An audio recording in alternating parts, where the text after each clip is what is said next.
अपना परिचय दीजिए। ठीक है, हम ऐसे हमारा नाम हसीबुर रहमान हुआ और पूर्व प्रमुख मसौढ़ी रहे हैं। अभी ज़िला परिषद की प्रत्याशी हमारी पत्नी है, क्योंकि ज़िला परिषद का क्षेत्र हमारा महिला सीट हो गया है। तो आप उनका प्रतिनिधि हैं? हाँ, प्रतिनिधि जी जी। आप पूर्व मतलब आप कब मुखिया रह चुके हैं इससे पहले? मुखिया नहीं, पंचायत समिति से थे। 2001 में हम लोग पहली बार चुनाव जीते थे और उप प्रमुख रहे। फिर 1 साल हम लोग प्रमुख के भी पदभार में रहे हैं। बीच में फिर सीट सुरक्षित हो गया तो उस वजह से हम लोग चुनाव में नहीं रह सके। अभी फिर जिला परिषद का क्षेत्र जनरल हुआ, तो महिला सीट है, तो हम लोग महिला को चुनाव में लेके आए हैं। तो इस चुनाव में आप किन मुद्दों पे आप चुनाव में आए हैं? देखिए, मुद्दा तो हम लोग का जो सामाजिक मुद्दा है, आपसी भाईचारा है, क्षेत्र का विकास है, दबा कुचला जो लोग वंचित रह गया है उन लोग को सामाजिक मापदंड में लेके आना है। जहाँ जो विकास में शिक्षा के क्षेत्र में हो, स्वास्थ्य के क्षेत्र में हो। शिक्षा पे यहाँ पे कैसा काम चल रहा है? देखिए, शिक्षा तो का दुर्गति बहुत बुरा है। प्राथमिक विद्यालय हो, वो सब सरकार लाख प्रयास कर रही है कि शिक्षा का स्तर बढ़े, लेकिन ग्रामीण स्तर पर वो सब सुचारू रूप से नहीं चल पा रहा है। यहाँ पे जल जीवन हरियाली का कैसा काम चल रहा है? कि जल जीवन हरियाली सरकार की प्राथमिकता है। 7 निश्चय में नल जल हो, जीवन हरियाली हो, लेकिन धरातल पर कहीं कुछ नहीं है।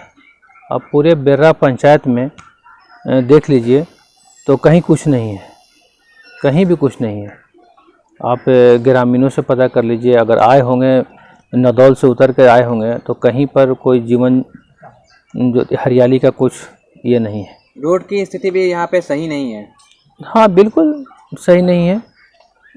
रोड की स्थिति चूँकि पंचायत स्तर से नहीं, लेकिन पहले के बनिस्पत कुछ बेहतर हुआ है, लेकिन पंचायत स्तर पे कुछ ये नहीं है। बहुत से अभी हम लोग क्षेत्र में घूम रहे हैं, देख रहे हैं कि कहीं कुछ नहीं है।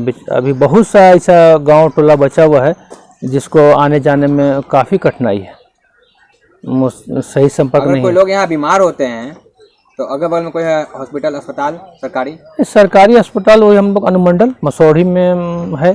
फिर बगल में कितना किलोमीटर है? यहाँ से हम लोग 10 किलोमीटर है, लेकिन वही ट्रीटमेंट सही चलता है। सरकारी अस्पताल सिर्फ खाली सर्टिफिकेट लेने के लिए रह गया है। सही जो व्यवस्था है, सही ट्रीटमेंट है, वो नहीं मिल पाता है। नली गली का यहाँ पे क्या हालात है? नली गली का इन 5 वर्षों में एकदम बद से बदतर हालत है। नल जल भी है। अभी सरकार का प्राथमिकता था, 7 निश्चय में सबसे प्राथमिकता था नल जल, तो नल जल भी सही तरीके से क्रियान्वयन नहीं हुआ है। सब घर को नल, सब घर को स्वच्छ जल, कहीं कुछ नहीं है। फॉर्मेलिटी के तौर पर बहुत से पंचायतों में तो हम लोग देखा है, भी सुना भी है, और बहुत सा जगह FIR भी हुआ है, और पेपर के माध्यम से भी आया है कि नल जल अगर जिस पंचायत में, जिस वार्ड में सही तरीके से नहीं हुआ है तो उसको चुनाव लड़ने से वंचित किया जाएगा। तो वही हाल लगभग इस पंचायत का भी है। नल जल योजना बहुत सा वार्ड ऐसा है जहां अभी तक उसको नहीं मिल पाया है। नल लग गया है, पानी नहीं आ रहा है। पानी नहीं है, समय से पानी नहीं है, नल लगा भी नहीं है। बहुत से वार्ड में तो पूरा हुआ भी नहीं है, पाइप दौड़ा गया, फॉर्मेलिटी के लिए कर दिया गया, लेकिन पूर्ण तरीके से जो चीज़ होना चाहिए वो चीज़ नहीं हुआ है। अगर आप जीतते हैं, सबसे पहली प्राथमिकता आपके लिए क्या होगी? देखिए, प्राथमिकता तो बहुत सारी है। प्राथमिकता तो है कि सबको जोड़ के चलना, जो मूल रूप से शिक्षा है, स्वास्थ्य है, सिंचाई का व्यवस्था है, इन सबको प्राथमिकता के हिसाब से करना। आज देखिए किसान एकदम हर तरीके से परेशान है, उसको सिंचाई का कहीं पूर्ण रूप से व्यवस्था नहीं है। किसान से ज़्यादा परेशान कोई है? गरीब गुरबा है जिसको सही तरीके से किसी चीज़ का सुविधा नहीं मिल पाता है, उसको जानकारी का अभाव है, राशन उसको सही नहीं मिल पा रहा है। जैसे आप अभी नल जल का बोल रहे हैं, उनको पूरी तरीके से उनको जानकारी नहीं क्या होना चाहिए, कहाँ जाएं। वृद्धा पेंशन का व्यवस्था है, तो सब लोग को जानकारी पेंशन अभी यहाँ पे मिल रहा है कि नहीं मिल रहा है? जो जिनका है उनको तो मिल रहा है, लेकिन जिनको मिलना चाहिए उनको नहीं भी मिल रहा है। वहाँ तक लोग को नहीं पहुँच पा रहे हैं, लोग को समझ में नहीं आ रहा कि हम कहाँ जाएं, किनके पास जाएं। मुखिया है वो धरातल पर काम नहीं हो रहा है, उनके प्रतिनिधि हैं वो दो चार लोग के पीछे इर्द गिर्द खाली घूम रहे हैं। जनता की क्या मांग है, क्या सुविधा होना चाहिए, क्या हम लोग को अवॉइड करें, वो सब से उनको कोई मतलब नहीं है। ऐसा कोई यहाँ पे अवेयरनेस प्रोग्राम जैसे रोजगार को लेके हो गया या किसी हेल्थ के लिए लेके हो गया?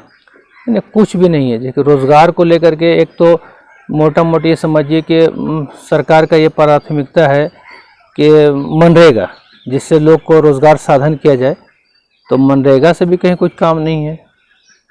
मनरेगा सबसे सरकार का बेस्ट प्राथमिकता थी कि मनरेगा के माध्यम से लोग को रोज़गार दिया जाए, तो वो भी काम नहीं हो पाया है।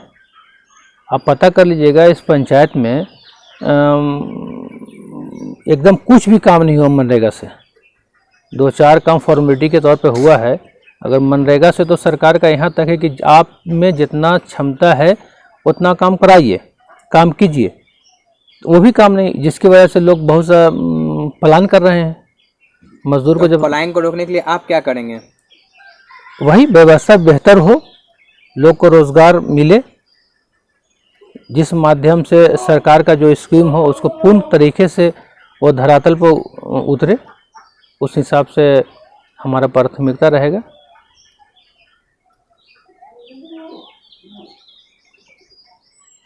जनता को कोई मैसेज देना चाहेंगे?